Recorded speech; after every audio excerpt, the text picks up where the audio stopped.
Qual deve ser o posicionamento do cristão com relação às eleições? Sejam todos muito bem-vindos ao programa Luz para o Caminho. Aqui nós vamos estudar temas complexos da Bíblia. E se você tem uma pergunta difícil, faça aí no chat, que certamente nós iremos responder.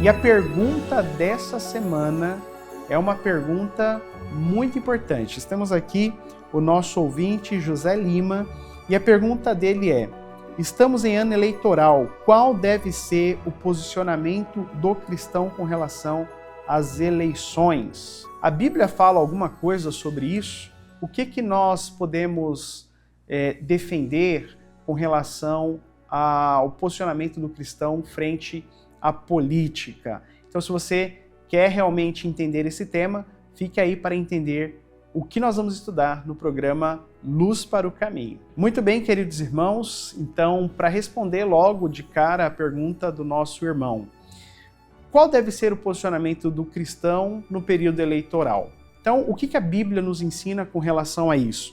Eu gostaria de começar com vocês lendo o texto de 1 Timóteo, no capítulo 2, versos 1 e 2, que diz assim: antes de tudo, pois exorto que se una à prática de súplica, orações e intercessões, ações de graça, em favor de todos os homens, em favor dos reis e de todos os que se acham investidos de autoridade, para que vivam vida tranquila e mansa, com toda piedade e respeito.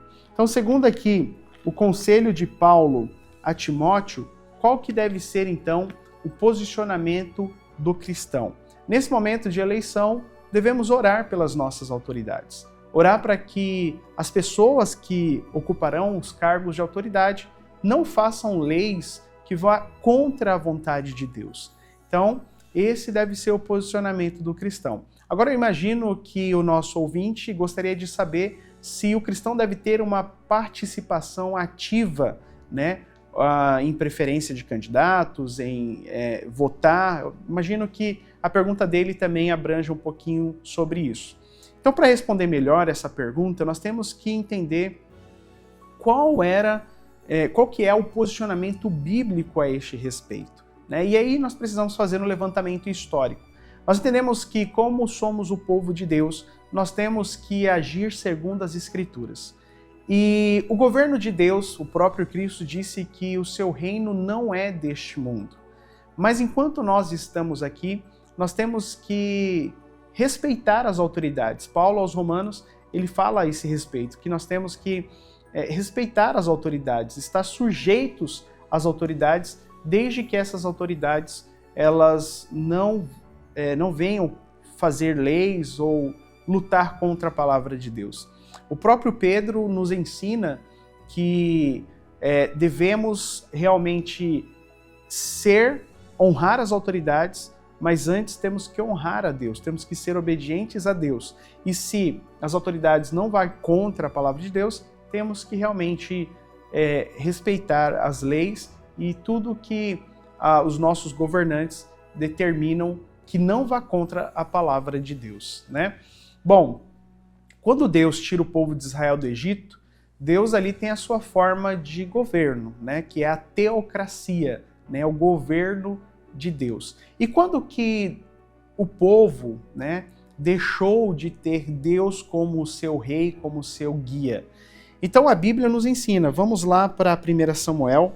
Nós temos um texto bem interessante de 1 Samuel, no capítulo 8, a partir do versículo 1, nós vamos ler que diz o seguinte: tendo Samuel envelhecido, constituiu seus filhos por juízes sobre Israel. O primogênito chamava-se Joel, e o segundo chamava Abias, e foram juízes em Berseba.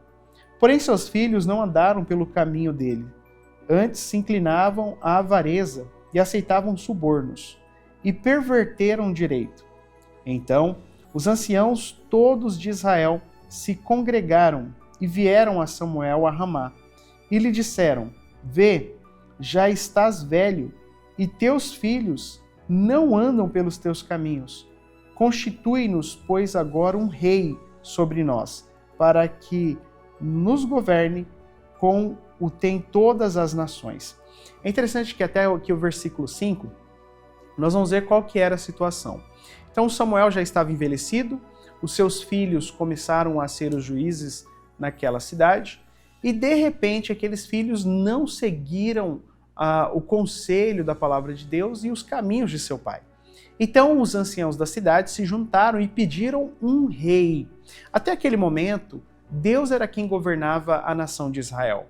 Os homens, claro, haviam os sacerdotes e os juízes que estavam ali para colocar em prática a vontade de Deus. Mas quem governava a nação era Deus. Mas nesse momento de corrupção dos filhos de Samuel, os anciãos se juntaram e pediram um rei, conforme existia nas nações gentílicas ao seu redor. E como Samuel recebeu essa notícia? No versículo 6 diz: pois não te rejeitou a ti, mas a mim, para eu não reinar sobre ele. Então aqui no versículo 7 nos mostra claramente que o desejo do povo em ter um rei era exatamente o desejo de rejeitar a Deus como seu governante. E Samuel ficou muito chateado com isso. E Deus fala essas palavras marcantes para Samuel. Samuel, não fique chateado, porque eles não rejeitaram você, eles rejeitaram a mim. A partir desse momento, então, Deus fala, olha, atenda ao desejo do povo, porém, existirá algumas condições que, para que o povo tenha um rei, necessite existir. E aqui no versículo 8 ele começa a enumerar qual que é a situação, quais são as consequências de ter um rei para governar no lugar de Deus. E no versículo 8 continua dizendo: segundo todas as obras que fez desde o dia em que o tirei do Egito até hoje, pois a mim me deixou e a outros deuses serviu, assim também o faz a ti. Agora, pois, atende a voz, porém adverte-o solenemente e explica-lhe qual será o direito do rei que houver de reinar sobre ele. Referiu Samuel todas as palavras do Senhor ao povo, que lhe pediu um rei, e disse: este será o direito do rei que houver de reinar sobre vós. Ele tomará os vossos filhos e os empregará no serviço dos seus carros e com os seus cavaleiros, para que corram adiante deles. E os porá uns por capitão de 1000 e capitão de 50, outros para lavrarem os seus campos e ceifar as suas messes, e outros para fabricar suas armas de guerra e o aparelhamento de seus carros. Tomará as vossas filhas para perfumistas, cozinheiras e padeiras. Tomará o Senhor das vossas lavouras e das vossas vinhas e dos vossos olivais, e o dará aos seus servidores.